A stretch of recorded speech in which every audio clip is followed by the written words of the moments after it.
They say a mother's love is unconditional, a boundless ocean of forgiveness and sacrifice.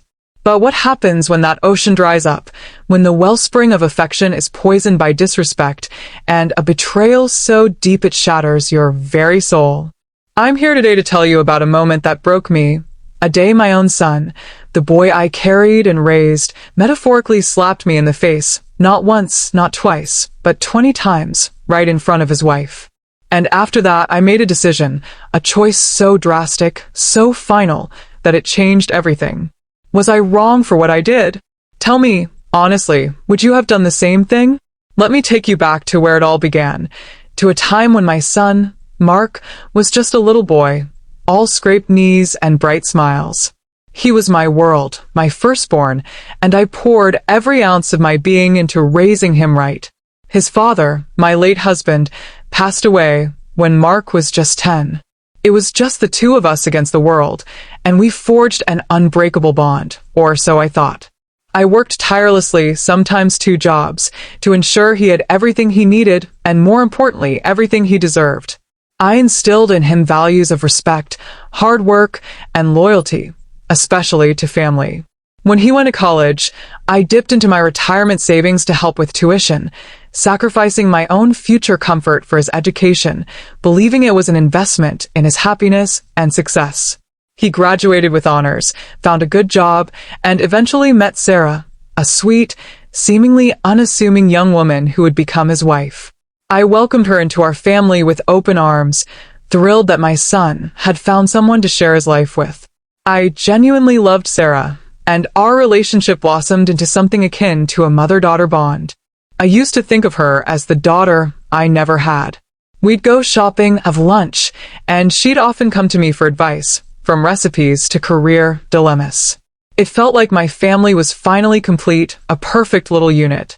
Things started to subtly shift after they got married. Mark became a bit more distant, prioritizing Sarah's family gatherings over ours, making excuses when I asked them to come over for dinner. I chalked it up to him being a newlywed, wanting to establish his own life, his own traditions. I understood, or at least I tried to. But then came the house. Mark and Sarah had been saving up for a down payment for years, struggling to find something affordable in our increasingly expensive city. They found a lovely house, a perfect starter home, but they were still short on the down payment. Mark called me, sounding stressed and despondent, telling me they might have to give up on it. My heart ached for him. I knew how much he wanted this house, how much he dreamt of giving Sarah a beautiful home. Without a second thought, I offered to help. I had a significant sum saved up from my husband's life insurance and my own prudent investments over the years. It was meant for my retirement, for a comfortable old age. But seeing my son's distress, I couldn't refuse. I offered them a substantial amount, enough to cover their down payment, and then some, a gift, not a loan. I wanted them to have a fresh start, without the burden of a mortgage for me. I told them it was my wedding gift to them, a gesture of my enduring love and support. They were overjoyed, profusely thanking me, promising to always be there for me, to take care of me when I got older. Sarah even cried and hugged me, saying I was the best mother-in-law anyone could ask for. I felt a surge of warmth, a deep satisfaction that I could provide this for them. I even helped them with the move, painting walls, assembling furniture, spending countless hours making their new house a home. I poured my love into that house, helping them choose curtains, advising on garden layouts, even planting a small rose bush in the front yard, a symbol, I thought, of our growing family. For a while, things were good. They settled in, hosted us for holidays, and everything seemed back on track. But then, the visits started to dwindle. My phone calls went unanswered more often than not. When I did see them, usually at family functions initiated by Sarah's side of the family, Mark would be polite but distant, his eyes always darting to Sarah for approval before speaking. Sarah, on the other hand, became different. Her once sweet demeanor started to chip away, revealing a colder, more calculating side. She started making subtle digs, veiled comments about my age, my habits, my traditional ways. I tried to ignore it, attributing it to stress or maybe just her trying to assert her independence as a new wife. But the incidents started piling up. One Thanksgiving, I brought my famous homemade pumpkin pie, a recipe passed down from my grandmother. Sarah, in front of everyone, declared it too sweet and pushed it aside, opting for a store-bought version. It was a small thing, but it stung. Then there was the time I offered to help them paint a spare room, remembering how much fun we had decorating their new house. Sarah quickly interjected, saying, "Oh no, Mom. You're getting on in years. You might hurt yourself. We'll hire professionals." It wasn't the refusal that hurt, it was the condescending tone, the implication that I was old and useless. Mark said nothing, just stood there, looking at the floor. The breaking point, the moment that truly set off the chain of events that led to my drastic decision, happened a few weeks ago. I had been feeling unwell, a persistent cough, and a general malaise. My doctor had advised me to avoid strenuous activity and get plenty of rest. I live alone, and while I'm generally fiercely independent, I found myself needing a bit of help with groceries and some chores around the house. I called Mark, explaining my situation, hoping he'd offer to pop over, even for an hour. Instead, he sighed heavily, a sound of profound inconvenience, and said, "Mom, Sarah and I are really busy right now. I'll see if I can squeeze you in next week." Next week, I felt a pang of disappointment, but tried to understand. However, the next day, I saw a post on Sarah's social media. They were at a fancy brunch, laughing, seemingly without a care in the world. It was a small thing, but it solidified a growing feeling in my gut. I was no longer a priority. A few days later, feeling a bit better but still fragile, I decided to visit them. I wanted to see my son, to talk to him face to face, to understand why he was pulling away. I arrived at their house, the house I had helped them buy, the house where I had planted that rose bush. I rang the doorbell, and after a moment, Sarah opened the door, her face a mask of annoyance. "Mom, what are you doing here? We weren't expecting you." Her tone was cold, unwelcoming. Mark emerged from the living room, looking surprised, but not exactly happy to see me. I tried to explain, "I was just in the neighborhood, and I wanted to see how you both were doing. And I was hoping to talk to you, Mark." And that's when it started. Sarah immediately launched into a tirade. "You know, Mom, you really need to learn to respect boundaries. We have our own lives now. You can't just drop by unannounced whenever you feel like it. It's incredibly disruptive." I was stunned. Disruptive? I was his mother. "Sarah, I just wanted to talk to my son," I said, trying to keep my voice calm, even though my heart was pounding. Mark, instead of defending me, or at least diffusing the situation, just stood there, his gaze fixed on Sarah, almost as if waiting for her cue. Then, Sarah turned to him and said in a saccharine sweet voice, "Honey, why don't you explain to your mother how we feel about this?" And Mark, my son, my own flesh and blood, began to speak, but his words weren't his own. They were Sarah's words, regurgitated, each one a sharp, stinging blow. He said, "Mom, Sarah's right. You need to call before you come over. This isn't your house anymore. We need our privacy." He said, "You're always trying to meddle, always trying to give unsolicited advice. We're adults. We can handle things ourselves." He said, "You need to stop expecting us to drop everything for you. We have our own lives, our own responsibilities." Each sentence felt like a slap. Not a physical one, no, but a psychological blow that resonated deep within my spirit. 20 times, he spoke, echoing Sarah's sentiments, dismissing my feelings, invalidating my presence. 20 distinct sentences, each one a rejection, a denial of the mother who had given him everything. And with each one, Sarah stood beside him, a smirk playing on her lips, her eyes gleaming with a perverse satisfaction. Mark never once looked me in the eye.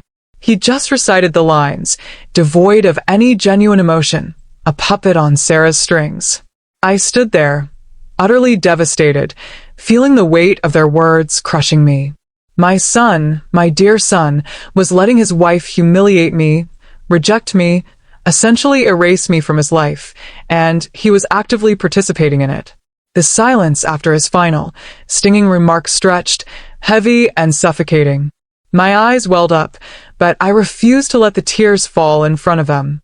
I took a deep breath, trying to compose myself, trying to hold onto the last vestiges of my dignity.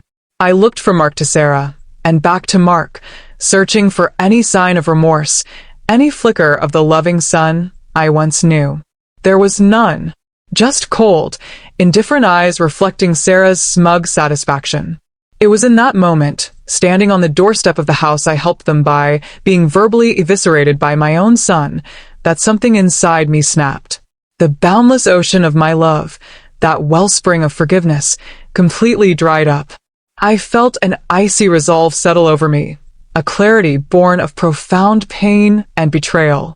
I looked at Mark, then at Sarah, and in a voice that surprised even myself with its steadiness, I said, "You're right. This isn't my house anymore. And you know what? It won't be yours for much longer either." And then, without another word, I turned and walked away. I didn't look back. So that's the situation I was in, and I had to make a choice. I was reeling, hurt beyond measure, and I felt a profound sense of injustice. Before I tell you what happened next, what action I took, I want you to pause and comment below what you would have done in my shoes. How would you react if your own child, after all your sacrifices, treated you with such disrespect, allowing their spouse to orchestrate your humiliation right in the home you helped them secure?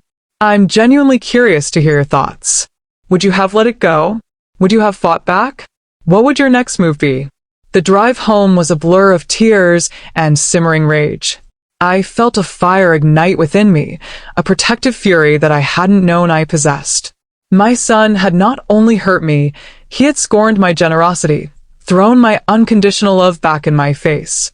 And in that moment of absolute clarity, I realized that the house, the very symbol of my sacrifice and his ingratitude, was the key. Remember, I had given them the money for the down payment, a significant sum. But more importantly, I had handled all the paperwork for the purchase. I was financially savvy, and after my husband passed, I had taken over all our affairs. When Mark and Sarah were buying the house, they were overwhelmed with the process, and I, being the ever-helpful mother, offered to manage all the complex legalities and negotiations. They trusted me implicitly. What they didn't know, what they never bothered to read thoroughly, was a very specific clause I had inserted into the purchasing agreement. It wasn't about ownership, per se, but about a very powerful contingency. The money I gave them wasn't a simple gift. It was structured as an interest-free loan with an indefinite repayment period, but with a critical escape clause for me. It stated that in the event of what was vaguely termed as significant breach of familial trust and respect, as determined by the lender, the loan could be called in immediately, and if not repaid within 48 hours, the lender would have the right to liquidate the asset, i.e., the house, to recoup the original loan amount. It was a fail-safe, a protective measure I had put in place years ago when I first started giving financial assistance to various family members, just in case something like this ever happened. I never, in my wildest dreams, thought I'd have to use it on my own son. But standing there on their doorstep, the words, "This isn't your house anymore," echoing in my ears, I knew it was time. The next morning, I woke up with a cold, clear resolve. I wasn't going to let them get away with it. I contacted my lawyer, a brilliant, no-nonsense woman who had handled my late husband's estate. I explained the situation, provided her with the original purchase agreement documents, highlighting the specific clause. She reviewed it, her eyebrows raised in surprise, and then a slow smile spread across her face. "Mrs. Thompson," she said, "this is airtight. They signed it. They agreed to it. You have every legal right to do this." We immediately initiated the process. I didn't want the house for myself. I just wanted to recoup my money and, more importantly, send a crystal-clear message. The lawyer sent a formal notice to Mark and Sarah, informing them that the loan was being called in due to a breach of contract, and that if the full sum wasn't repaid within 48 hours, the house would be put up for immediate sale to cover the outstanding amount. I didn't hear from Mark or Sarah for the first day. I assumed they were either ignoring it or perhaps, in their arrogance, didn't believe I would actually go through with it. But then, on the morning of the second day, a frantic call came from Mark. His voice was laced with panic, completely devoid of the condescension he had shown me just days before. Mom. What is this? The bank called. They said the house is being foreclosed on. What are you doing? His panic was palpable, almost satisfying. I responded, my voice calm and steady, a stark contrast to his hysteria. Mark, you signed an agreement. You breached the terms. I'm simply enforcing what was mutually agreed upon. He spluttered. But it was a gift. You said it was a gift. No, Mark. I corrected him. I said it was my wedding gift, but the paperwork clearly states it was an interest-free loan with specific conditions. Conditions you and Sarah clearly failed to uphold. Then Sarah got on the phone, her voice shrill with rage. You old hag. How dare you do this? This is our home. You can't just take it away. I'm not taking anything away, Sarah, I replied. I'm simply reclaiming what is legally mine, based on an agreement you both signed. You have until tomorrow morning to repay the loan, or the house goes on the market. She hung up on me, screaming obscenities. I knew then that there would be no reconciliation, no apology, no understanding. They had made their bed, and now they would lie in it. Or rather, not lie in it, because they wouldn't have it for much longer. Later that day, I received calls from Sarah's parents, outraged and demanding an explanation. I calmly explained the situation, omitting none of the details of how Mark and Sarah had treated me. They were furious with me, accusing me of being vindictive and heartless. But I held my ground. Ask your daughter, I told them, how she and my son treated me on my last visit. Ask her if she thinks her behavior warrants such a response. They didn't have an answer. I even received a call from Mark's aunt, my sister, who had always adored him. She pleaded with me, begging me to reconsider. He's your son, darling, she said, her voice full of sorrow. He made a mistake. A mistake? I retorted. 20 mistakes, Auntie, right in front of his wife, after all I've done for him. Some mistakes have consequences. My resolve remained unshaken. The next morning, the deadline passed without any repayment. As per the legal agreement, my lawyer moved forward. Within days, the house was listed for sale. Mark and Sarah were served with an eviction notice. They were forced to move out, their dreams of a beautiful home shattered. I heard through the grapevine that they had to move into a tiny, cramped apartment, and their relationship was incredibly strained. Sarah's social media, once filled with pictures of their perfect life in their new house, went silent. My lawyer successfully sold the house, and I recouped every single penny I had put into it, plus a small amount to cover legal fees. I didn't profit from their misfortune. I simply got back what was rightfully mine. I deposited the money back into my retirement fund, feeling a sense of bittersweet closure. It wasn't about the money, it was about the principle. It was about standing up for myself, for my dignity, for the unconditional love I had offered and had so cruelly thrown back in my face. I haven't spoken to Mark or Sarah since that frantic phone call. I sometimes see posts from mutual acquaintances hinting at their struggles, their strained finances, their constant arguments.